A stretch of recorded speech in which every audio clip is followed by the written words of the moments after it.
Tuhan bersamamu.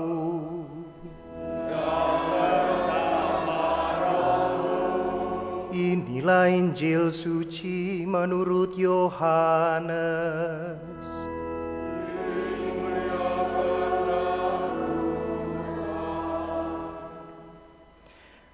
Dalam perjamuan malam terakhir, Yesus menengadah ke langit dan berdoa bagi semua murid-muridnya.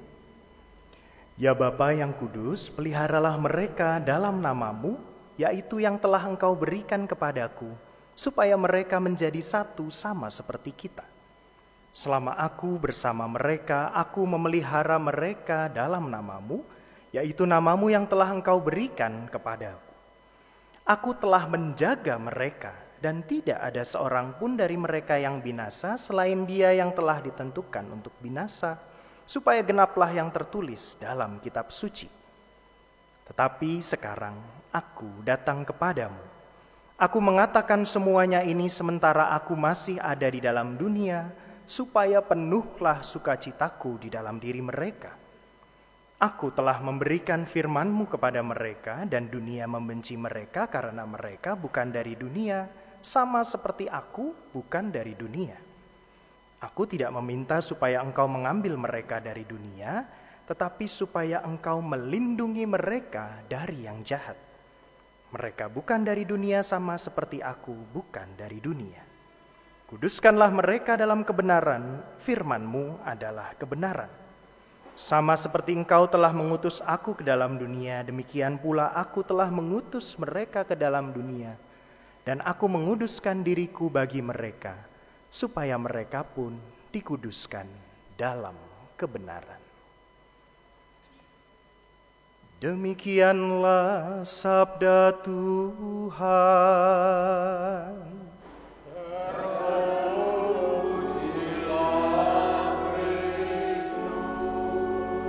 Silahkan duduk.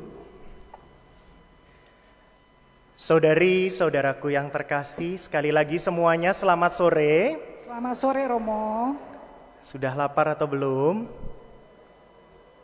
Kalau ragu-ragu menjawabnya berarti lapar sebenarnya. Pengen bilang iya takut dimarahin Romonya, enggak kayaknya bohong gitu ya. Hari ini kita melanjutkan novena kita di hari yang keberapa saudari-saudara? Ke-6 Romo. Hari yang ke-6. Dan saya sangat bersyukur atas kesetiaan dan ketekunan kita untuk menjalankan novena ini sampai hari yang ke-6. Yuk dikuat-kuatin sedikit lagi. Hari ini hari Kamis, hari Rabu, masih ada Kamis, Jumat, dan Sabtu sebelum kita menyambut hari raya kedatangan Roh Kudus dalam peristiwa Pentakosta. Saudari-saudaraku yang terkasih, saya mau memulai renungan kita sore hari ini dengan sebuah cerita. Suatu hari saya ambil bagian dalam persiapan adik-adik kita untuk menerima komuni pertama. Siapa di sini yang belum komuni pertama, ada atau tidak? Enggak mungkin lah Romo. Sebagian besar pasti sudah komuni pertama. Dan biasanya kalau sebelum komuni pertama ada bagian yang penting juga, yaitu penerimaan sakramen tobat. Saat penerimaan sakramen tobat itu saya sengaja datangnya agak mepet-mepet sehingga bisa lihat kesiapan hati adik-adik kita menjelang sakramen tobat. Dan saya lihat mereka semua mukanya tegang. Ada yang keringet dingin katanya, ada yang bolak-balik kamar mandi kebelet pipis gara-gara deg-degan. Lalu saya introspeksi diri, apa Romonya kayak setan, jadi takut anak-anak ini gitu ya. Tapi kemudian ya sudah, saya masuk ke ruang pengakuan dosa berjalan. Sampai ada satu anak ketika sudah mengetuk pintu masuk ke ruang pengakuan, kayaknya dia grogi. Menutup pintunya salah, lalu puji syukurnya jatuh dan lain sebagainya. Ketika sudah mulai, saya minta dia untuk tenang, lalu pengakuan dosa berjalan. Maaf yang bagian itu saya nggak boleh cerita karena rahasia.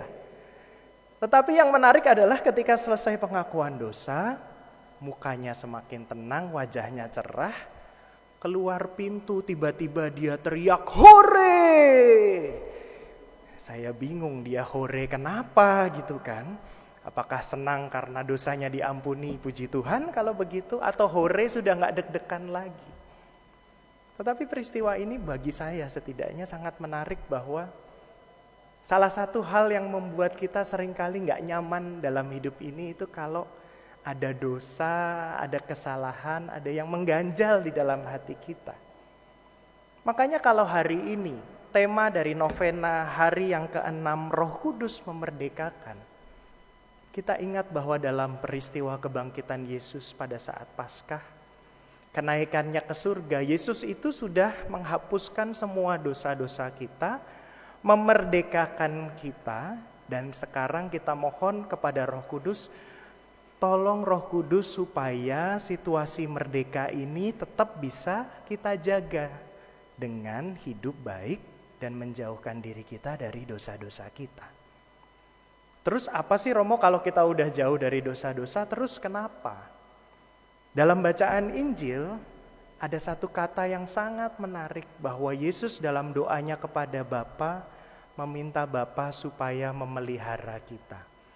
Memelihara kita supaya tetap merdeka dan terbebas dari dosa, supaya apa? Supaya pesan Rasul Paulus pada jemaatnya di kota Yerusalem yang kita dengarkan pada bacaan pertama bisa kita jalankan, yaitu supaya kita menjaga satu dengan yang lain. Apa sih hubungannya Romo merdeka sama menjaga satu dengan yang lain? Sekarang saya mau mengajak kita sedikit berimajinasi. Mohon maaf sebelumnya, siapa di sini yang pernah nahan kentut? Pernah ya punya pengalaman, aduh perutnya kok keruyuk-kerucuk, pengen nun sewu, pengen membuang gas gitu ya. Tapi kok lagi di gereja, atau lagi di kantor, lagi di kelas, gak enak, malu gitu ya. Kira-kira, tolong jawab pertanyaan saya. Nahan kentut itu enak atau enggak Ibu Bapak? Enak atau enggak? Enggak enak pasti kan. Bawaannya pengen permisi keluar lalu ya udah dikeluarin gitu gasnya ya, bau nggak bau belakangan lah, yang penting keluar dulu gasnya.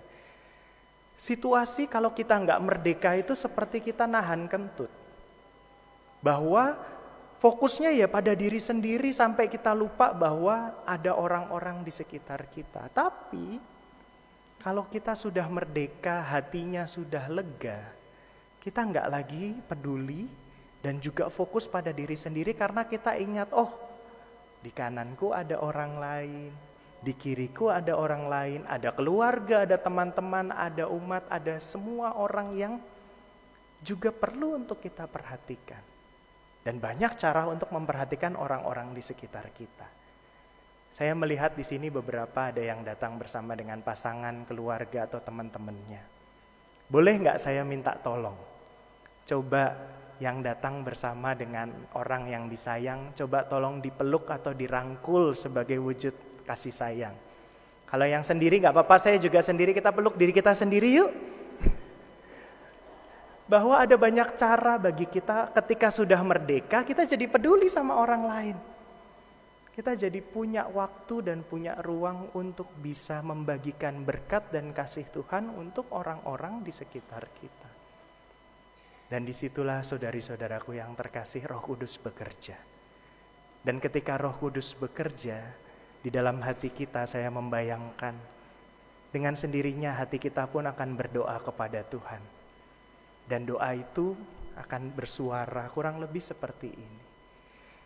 Dia membimbingku ke air yang tenang, Dia menyegarkan jiwaku, Dia menuntunku di jalan yang benar, oleh karena namanya.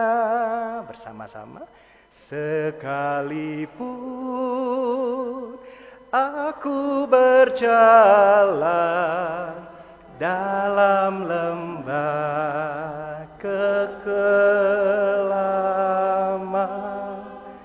Semoga Roh Kudus yang memerdekakan hati kita, membuat kita berjalan terus dalam harapan dan kasih Tuhan, juga boleh membagikan berkat dan kasih-Nya bagi orang-orang di sekitar kita. Semoga Tuhan memberkati kita semua. Amin. Kita hening sejenak, kita